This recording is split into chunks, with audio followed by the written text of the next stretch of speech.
My name is Paul Merkelo, and I'm the principal trumpet of the Montreal Symphony Orchestra.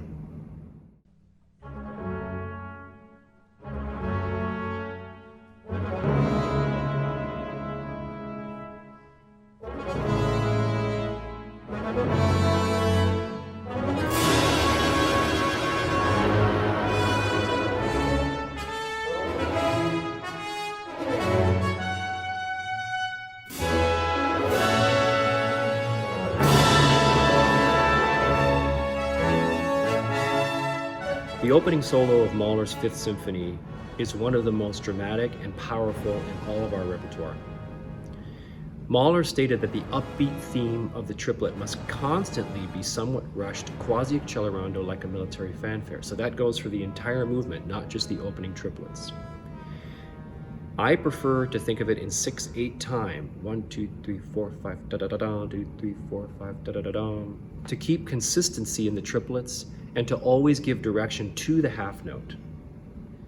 Mahler also wrote that sometimes what's most interesting in music is found between the notes, in the silence. So try and build suspense between the opening triplets, the quarter rest, and the proceeding triplets. This will give a sense of direction, but also suspense in the phrasing. If you carefully study all of Mahler's markings in all of his symphonies, there really should be no question as to how to interpret his music.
Mussorgsky was inspired by his friend Victor Hartmann, a great Russian artist, to compose pictures in an exhibition. Sadly, Hartmann died suddenly of an aneurysm, and it was at his memorial service where many of his works were presented. It is in this context that Mussorgsky strolled amongst his works in great admiration, but also in sadness. Think of this solo as lyrical and soulful, as well as proud and with purpose. The note lengths can vary, but I like to think of them long with accent. Work on your sound and intonation and rhythm. In particular, watch the breath after the 11th beat so that you don't lose time getting into the proceeding phrase.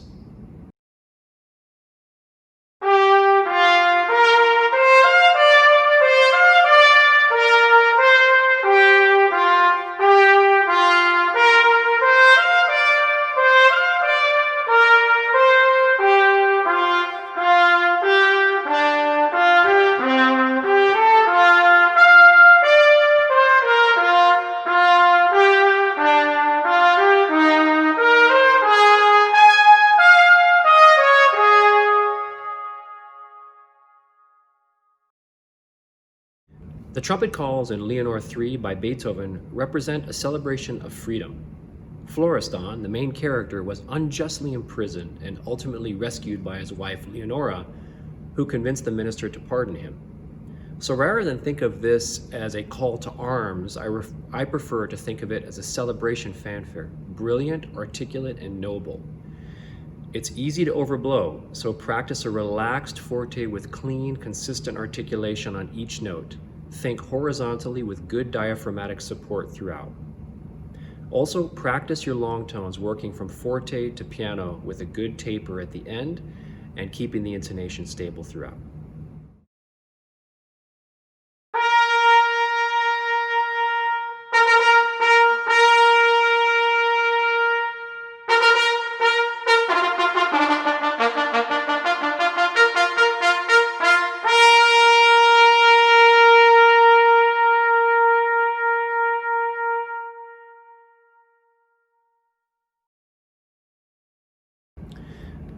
The second movement of Pines of Rome is in the catacombs.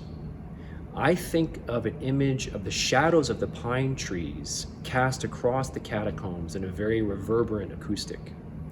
Try and sing through all of the notes and avoid pushing or pulsing between the notes, what I would call the wah-wah effect. This creates unnecessary verticality and can adversely affect the phrasing. Express yourself while letting your sound float easily into the hall. Never force the resonance, but rather search for the core resonance of your sound and really think of the phrasing and the direction of your phrase to give you the proper musical story here.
In the story of Petrushka, there is a scene where the charlatan places the ballerina puppet in the Moor's room.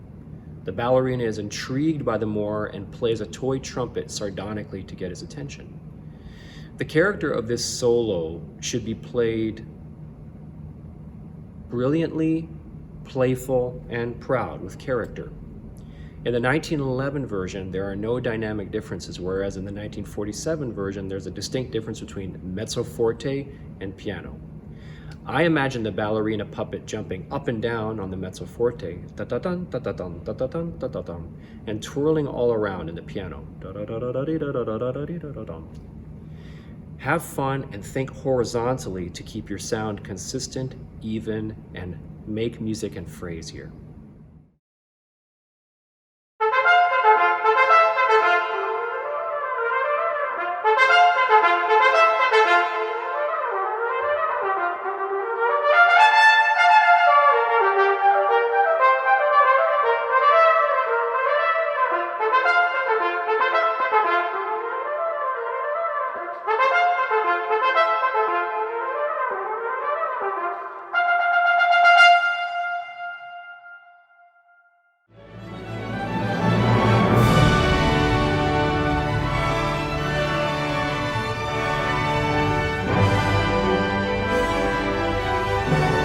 Ultimately, what gives success in an audition is the interpretation of the music.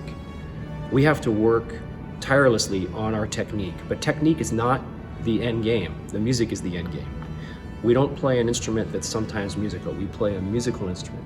So as much as you want to work on your technique and the details and all the nuts and bolts to make these excerpts quote unquote perfect, keep in mind always that you have to have some storytelling and some imagery behind every interpretation that you bring to each one of these wonderful compositions. I hope that my playing and my comments help you a little bit in your preparation to be successful at your next audition. Good luck.